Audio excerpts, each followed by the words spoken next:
Dans un village, minuit sonne, un forgeron frappe le fer.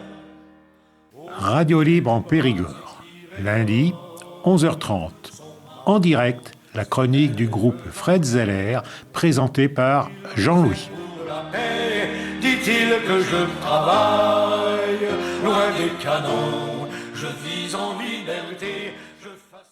Auditrices, auditeurs, amis, citoyens, camarades, bonjour. Nous sommes le lundi 5 janvier 2026. C'est notre premier rendez-vous de l'année et donc c'est la traditionnelle cérémonie des vœux. Traditionnelle, je ne sais pas si c'est beau le bon terme.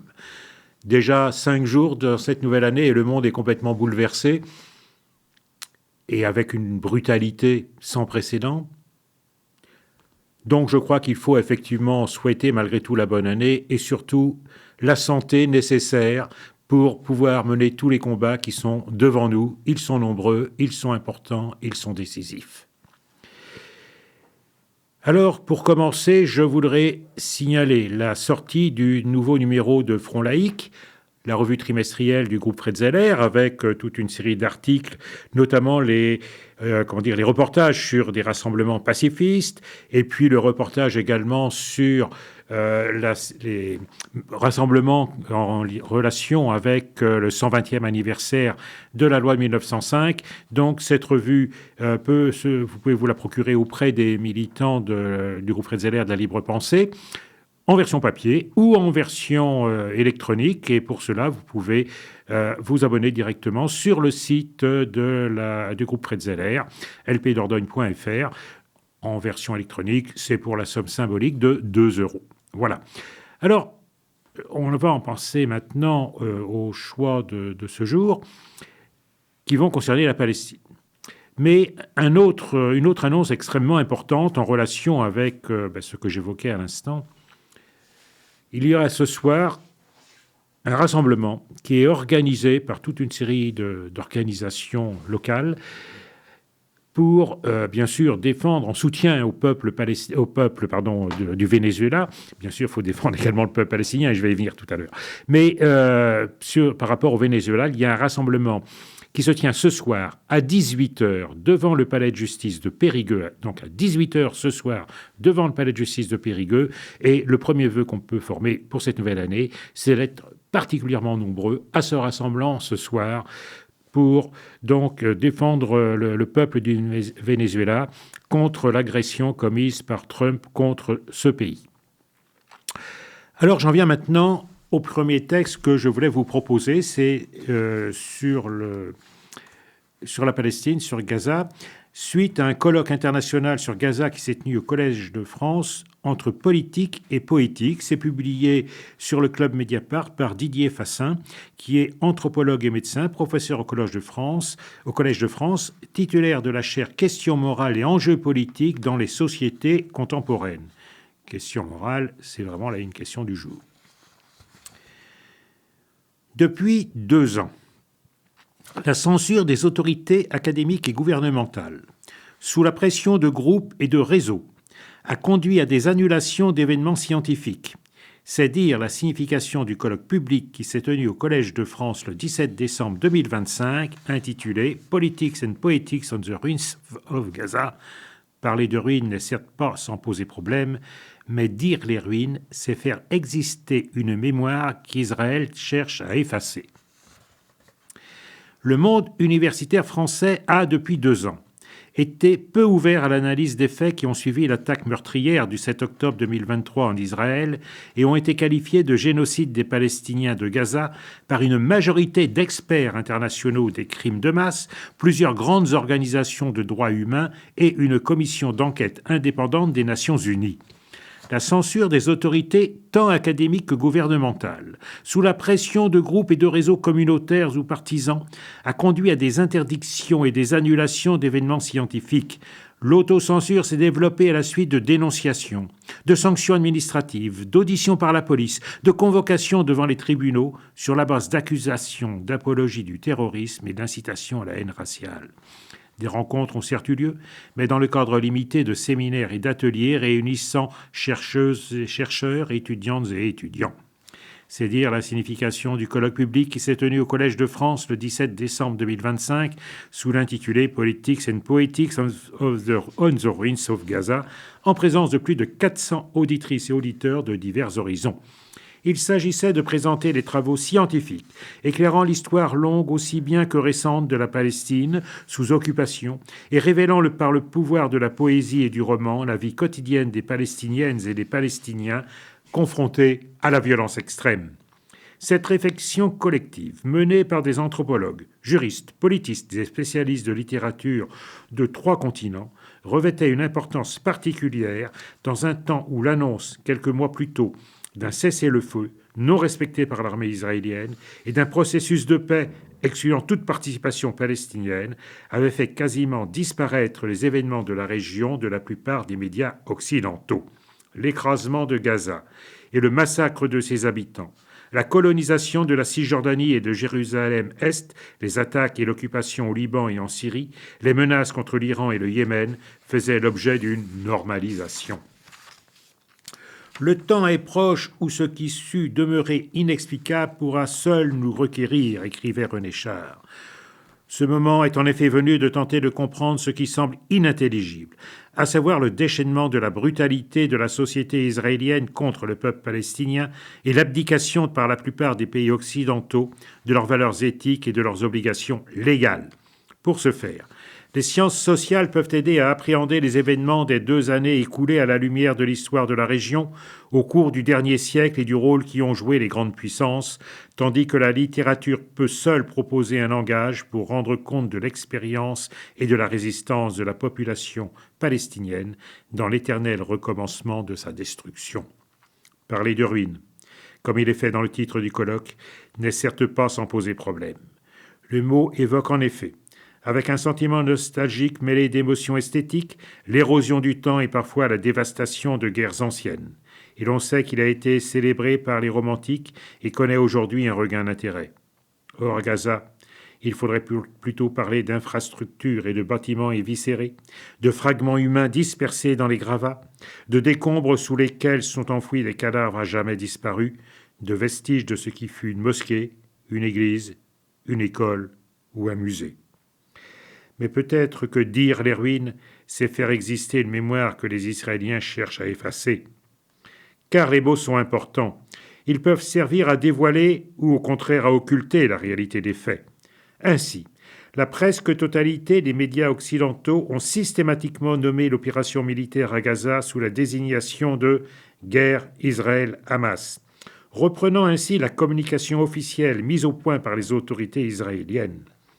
Pourtant, le langage utilisé par les responsables politiques et militaires du pays ne laissait guère de doute sur leurs intentions tout autres, puisque le président accusait, citation, « la nation entière d'être responsable » de l'attaque du 7 octobre et devait à ce titre être puni, que le vice-président de la Chambre des députés disait qu'il fallait effacer la bande de Gaza de la face de la terre, que l'espace public s'emplissait de déclarations selon lesquelles il n'y a pas d'innocents, et que le Premier ministre lui-même confirmait, en invoquant devant les soldats l'ennemi biblique dont il fallait exterminer les hommes et les femmes, les enfants et les nourrissons.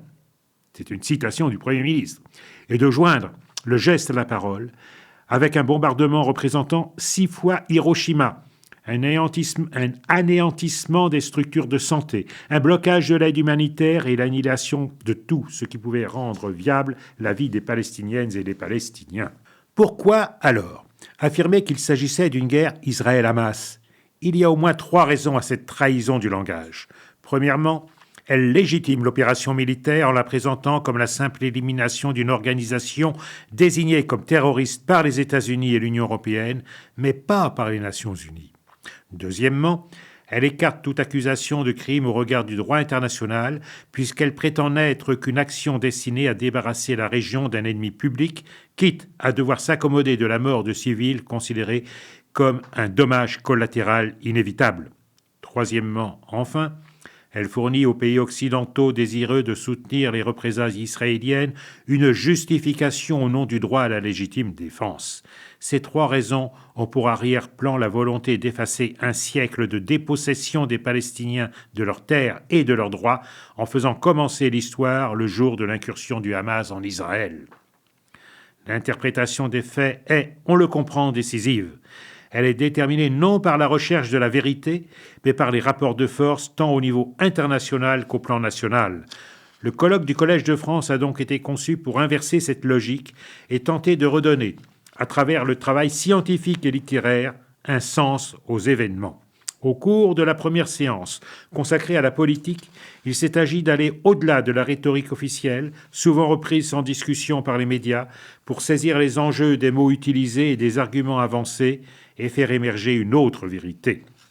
Nadera Salkoub-Kevorkian, jusqu'à récemment professeur à l'école de droit de l'Université hébraïque de Jérusalem et désormais professeur invité à l'Université de Princeton, propose une réflexion sur la signification pour l'armée israélienne et l'expérience pour les familles palestiniennes du démembrement des personnes par les explosions, de la dispersion des restes humains dans les décombres des habitations et des tentes détruites et de la désacralisation des cadavres écrasés par les bulldozers, enterrés dans des fosses communes, mis à découvert dans des cimetières éventrés et même enlevés à leurs proches pour empêcher les rites funéraires. Elle s'interroge notamment sur cet excès meurtrier en tant que pratique coloniale d'assujettissement et de déshumanisation. Niv Gordon, qui fut professeur de sciences politiques à l'Université du Negev et qui est aujourd'hui professeur de droit à l'Université Queen Mary de Londres, s'attache à l'analyse des usages de la catégorie juridique internationale des boucliers humains dans le cadre de la justification des violences perpétrées contre les populations de Gaza au cours des 2 dernières décennies, usage dont il a distingué 3 modalités. Il y a d'abord le recours à des prisonniers palestiniens habillés d'uniformes militaires israéliens pour pénétrer les premiers dans les maisons et les tunnels de Gaza afin de servir d'appât pour d'éventuels ennemis. Ensuite, la désignation de presque toutes les structures civiles comme dissimulant des armes ou des militaires, de manière à en faire des cibles pour les frappes. Enfin, l'utilisation de l'argument du bouclier humain pour légitimer les massacres et contester l'existence d'un génocide avec des conséquences considérables pour le droit international. Daryl Lee, juriste et avocat, professeur d'anthropologie à l'Université de Chicago, examine le travail de mémoire des Juifs israéliens, consistant d'une part à construire un lieu Yad Vashem pour conserver le souvenir de la Shoah, et comme d'autre part, quelques kilomètres plus loin, à effacer toute trace du massacre de Deir Yassin commis pendant la Nakba.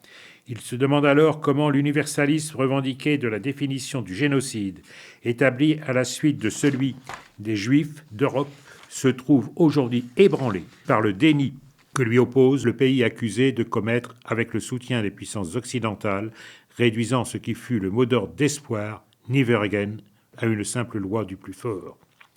Nadia Abou El-Hadj, professeure d'anthropologie au Barnard College et codirectrice du Centre d'études palestiniennes de l'Université de Columbia, analyse la manière dont le traumatisme, à la fois comme manifestation psychique et comme entité symbolique, a permis, d'une part, de justifier la violence de la réaction des Israéliens aux attaques du 7 octobre et, d'autre part, de rendre compte de la souffrance des soldats prenant conscience à leur retour du front des crimes terribles qu'ils avaient commis ou auxquels ils avaient assisté.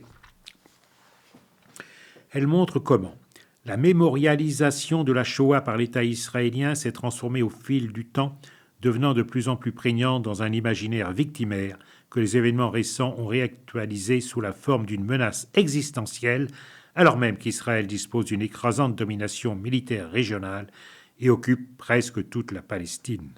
Lors de la seconde séance, construite autour de la forme littéraire, c'est une autre manière de représenter le peuple palestinien, ses infortunes et sa persévérance, son attachement à sa terre et son désir de vivre, qui a été exposé en quelque sorte en contrepoint à la cruauté des massacres et à l'indifférence du monde. Ouda Fakedrin, professeur de littérature arabe à l'Université de Pennsylvanie, souligne la façon dont la poésie, quand bien même elle s'exprime avec le singulier de l'expérience personnelle, fait entendre au pluriel une expérience universelle. S'inquiétant pourtant du caractère presque incommunicable de l'affliction des Palestiniens, tant le monde est prêt à en ignorer ou à en nier la réalité, elle évoque notamment un poème qu'elle a traduit de Hiba Abou Nada, assassiné à 32 ans par l'armée israélienne au début de l'opération militaire à Gaza, poème dans lequel la jeune autrice dit la souffrance de son peuple abandonné de tous, condamné à faire face seul à la violence de l'ennemi. Isabelle Hamad, écrivaine dont plusieurs des romans ont reçu des prix. Ce livre, pour sa part, a un voyage généalogique au cœur de la poésie arabe, plongeant jusque dans la période pré-islamique et souligne la continuité contemporaine des thèmes de la ruine, de la trace et du deuil, de guerre en massacre, de colonisation en occupation. Mais elle décrit aussi comment se déploient des formes de refus ou de subversion de ces thèmes, soit à travers le réalisme des horreurs de la dévastation des lieux d'existence et de la décomposition des cadavres sous les éboulis, soit à travers l'appel à la vie malgré tout, soit même à travers l'impossibilité d'écrire, telle que la formule Mourid Barghouti en parlant de ruines de l'imagination du poète. Tiana Alan, professeure d'anthropologie à l'université McGill, cinéaste et cofondatrice de l'archive de la Nakba, évoque ses rencontres avec des poètes et ses lectures de leurs poèmes, voyant dans les uns et dans les autres une manière de résister à la déshumanisation qui les accable. Elle dit « La bouleversante réponse d'Ala Naïb al-Qatavri à l'œuvre meurtrière de l'armée israélienne qui a privé de vie ses 4 jeunes enfants lors d'un bombardement, réponse dans laquelle elle dit en même temps sa foi dans la puissance de la religion et de la poésie, reliant l'une et l'autre dans son expérience de la souffrance. » Mahmoud al-Shaher, poète, éditeur et créateur d'un magazine et d'un espace culturel à Gaza, parle, lui, de la mort du langage dont il a souffert au fil des mois, en lutte contre le silence et l'effacement devant l'horreur qui l'entourait, s'efforçant malgré tout de préserver son travail de création. C'est toutefois par visioconférence qu'il s'est exprimé, alors même qu'il était lauréat depuis 6 mois du programme Pause, d'accueil en urgence des scientifiques et des artistes en exil, le gouvernement français ayant interrompu toutes les évacuations au mois d'août dernier. Il n'a pu sortir de l'enclave que grâce à une opération humanitaire espagnole, mais faute de visa n'a pu rejoindre le Collège de France où il bénéficie d'une résidence d'écriture. Les seuls, parmi tous les lauréats du programme Pause dans le monde, à ne pas avoir reçu d'autorisation d'entrer sur le territoire français, ceux de Gaza sont ainsi à la fois les plus menacés et les plus discriminés. Toutes ces interventions scientifiques et littéraires, pleines de profondeur et d'humanité, si différentes des discours convenus, tant de fois répétés, il est possible de les écouter dans la version originale, en anglais prononcée lors du colloque et dans la traduction française des interprètes sur le site du Collège de France et sur la chaîne YouTube.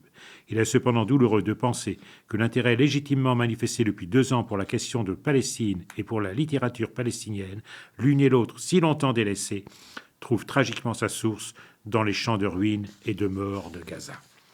Alors, je vous propose maintenant d'écouter quelques mesures d'une chanson palestinienne qui est donc une des plus connues. Le titre, c'est Ya Zarif al-Toul, qui s'est répandue dans toute la Palestine historique et dans les communautés palestiniennes de la diaspora. C'est une chanson qui est antérieure à la Nakba et je vous propose donc d'en écouter quelques mesures.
Ya Zarif Al-Toul, écoute-moi te dire, tu t'en vas vers des terres étrangères, mais ton pays est meilleur pour toi. Je crains que tu ne t'en ailles, Ya Zarif, et que tu ne trouves un autre foyer, que tu rencontres d'autres personnes et que tu m'oublies. Voilà, c'était des paroles extraites de la chanson que nous venons d'écouter. Je vous donne maintenant donc lecture d'un texte, ou du moins du début d'un texte, si je n'ai pas le temps de le lire en entier, qui a été publié dans le Club Mediapart par Naj El-Khatib, professeur et chercheur en sociologie. Quel État palestinien? Le droit à l'autodétermination est indivisible. Hassan Abou Lidbeh, ancien ministre de l'autorité palestinienne, a évoqué le 19 décembre 2025 que dans le contexte de la colonisation rampante, le pourcentage de terres sur lesquelles un État palestinien serait viable se réduisait considérablement. Il a suggéré qu'au lieu des 23% de la Palestine mandataire correspondant à la Cisjordanie et à Gaza, les Palestiniens pourraient en pratique n'obtenir qu'entre 8% dans un scénario optimiste et 3% dans un scénario réaliste, compte tenu de la colonisation israélienne du territoire occupé en 1967. Selon les frontières de 1967, la superficie de, entre guillemets, l'État de Palestine est de 6225 km². La vérité sanglante et meurtrière que les dirigeants palestiniens nient, c'est que l'entité occupante s'est emparée de 182 km² de Gaza à l'est de la ligne jaune, qu'Israël a déclarée comme sa nouvelle frontière, de 349 km², la superficie de Jérusalem, de 2188 km² pour diverses colonies, de 176 km² pour des réserves naturelles protégées et de 1328 km², le reste de la zone C, après l'attribution de la superficie des colonies prévues à l'annexion. Cela signifie que notre futur État ne pourrait n'être établi que sur 32% du territoire de l'État de Palestine, proclamé suite aux accords d'Oslo. Si nous acceptons les aspirations de l'extrême droite terroriste dirigée par Smotrich, selon lesquelles l'annexion pourrait inclure 1248 km² de la zone B, alors l'État de Palestine ne serait rien de plus qu'une monstruosité géographique représentant 12,2% du territoire. Autrement dit, la superficie de notre futur État pourrait varier entre 8% au mieux et 3% au pire de la superficie de la Palestine historique. En d'autres termes et sans détour, cela ne vaut même pas la peine.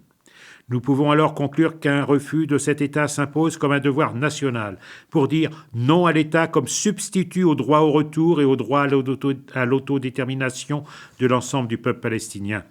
Les reconnaissances internationales successives de ce que l'on appelle l'État palestinien sont présentées comme un accomplissement politique historique, alors qu'elles ne constituent en réalité qu'un recyclage d'une vieille illusion, promue au détriment de l'essence même de la cause palestinienne. Ces reconnaissances, malgré leur langage diplomatique soigné, éludent délibérément les questions fondamentales. Qui est le peuple palestinien? Quel est le contenu réel de son droit à l'autodétermination? Et quelle place le droit au retour occupe-t-il dans cet État supposé? Il est frappant de constater que ces reconnaissances ne font aucune référence aux résolutions 181 et 194 de l'ONU, comme si elles avaient été effacées du registre de la légalité internationale. La résolution 194, qui constitue le fondement juridique du droit au retour, est marginalisée au profit d'une seule résolution, la 242, elle-même réduite à une simple clause de négociation. Ainsi, le droit international est vidé de sa force contraignante et transformé en un instrument politique sélectif. Même lorsque certaines initiatives internationales évoquent la nécessité d'un retrait israélien des territoires occupés en 1967, ce discours s'inscrit toujours dans un cadre de négociation qui établit une fausse équivalence entre une puissance coloniale occupante et un peuple sous occupation. L'occupation cesse alors d'être un crime devant prendre fin immédiatement pour devenir un conflit géré à travers des tables de négociation ouvertes indéfiniment. Depuis les accords d'Oslo, ce processus de négociation a été consacré comme l'unique option offerte aux Palestiniens. L'Organisation de libération de la Palestine a joué un rôle central dans la consolidation de ce choix, non pas comme une option politique susceptible de critique et de révision, mais comme un destin historique sans alternative. Il en a résulté un démantèlement interne du projet national, un abandon progressif du droit au retour et l'acceptation d'une autorité d'autonomie limitée, opérant sous le contrôle sécuritaire et militaire de l'occupation. Plus de 20 années de négociations n'ont produit ni État, ni souveraineté, ni même un gel de la colonisation. Au contraire, Ces négociations ont servi de couverture politique et juridique à une accélération sans précédent du colonialisme de peuplement et à une confiscation systématique de ce qui restait des terres palestiniennes, y compris celles sur lesquelles l'État, entre guillemets, promis, était censé voir le jour. Le projet étatique s'est ainsi transformé en un ensemble de bantoustans isolés, dépourvus de continuité territoriale et de perspective historique. Dans ce contexte, l'observation formulée par la juriste française Raphaëlle Maison revêt une importance particulière. Le retrait israélien des territoires occupés n'est, selon le droit international, nullement conditionné à un processus de négociation. Le droit international n'accorde pas à la puissance occupante le droit de négocier la fin de son occupation. Il lui impose un retrait immédiat et inconditionnel. Le processus de négociation engagé après Oslo est donc non seulement contraire aux intérêts du peuple palestinien, mais aussi à l'esprit même du droit international. Cela signifie que les Palestiniens n'ont pas seulement été vaincus par les rapports de force, mais qu'ils ont aussi été politiquement induits en erreur. La négociation n'a pas été un moyen d'obtenir le retrait, mais un outil de gestion et de prolongation de l'occupation. Pourtant, elle a été présentée comme une preuve de sagesse politique, certains négociateurs allant même jusqu'à considérer la négociation comme une valeur en soi, ignorant le fait que, du point de vue israélien, ce processus ne visait pas à résoudre le conflit, mais à le gérer au moindre coût. Dès lors, les reconnaissances internationales de l'État palestinien ne peuvent être considérées comme une victoire politique. Elles constituent dans leur essence un contournement du cœur de la cause palestinienne et une tentative de substitution des droits historiques et juridiques d'un peuple entier par une entité souveraine incomplète sur une partie du territoire. Un État sans retour, sans souveraineté et sans unité du peuple et de la terre n'est pas un État, mais une forme moderne de pérennisation de la défaite. Le droit à l'autodétermination est indivisible. Il ne peut être limité aux habitants de la Cisjordanie et de la bande de Gaza en excluant des millions de réfugiés dans les exils, ni les Palestiniens à l'intérieur de la ligne verte qui vivent comme des citoyens de seconde zone dans un État bâti sur les ruines de leur peuple. Il ne peut pas non plus être réduit à un drapeau, un hymne et des frontières provisoires alors que la structure du colonialisme de peuplement demeure intacte du fleuve à la mer. Toute solution qui ignore le peuple palestinien et l'unité de ses droits et qui ne repose pas sur la justice historique de l'égalité politique ne sera pas une solution, mais une reproduction du conflit sous une forme diplomatique embellie. Ce qui est requis n'est pas un État à n'importe quel prix, mais l'application effective du droit à l'autodétermination de l'ensemble du peuple palestinien. Voilà, donc j'en ai terminé avec cette analyse qui me semble extrêmement intéressante et que vous retrouverez également donc sur le site du groupe Fred Zeller, lpdordogne.fr. Nous en arrivons maintenant à la conclusion de cette chronique et je vous donne rendez-vous lundi prochain pour une nouvelle chronique du groupe Fred Zeller sur Radio Libre en Périgord. Merci. En forgeant un soc de charrue. C'était la chronique du groupe Fred Zeller de la Libre Pensée de Dordogne. Vous pourrez réécouter cette chronique en rediffusion jeudi de 16h à 16h30 ou samedi de 17h30 à 18h. Vous pouvez également écouter cette chronique en podcast sur le site de Radio Libre en Périgord et vous pouvez également retrouver sur le site du groupe Fred Zeller, lpdordogne.fr, toutes les chroniques du groupe Fred Zeller sur Radio Libre en Périgord. Nous vous donnons rendez-vous pour une prochaine chronique la semaine prochaine, dès lundi 11h30. Elle tient ton glaive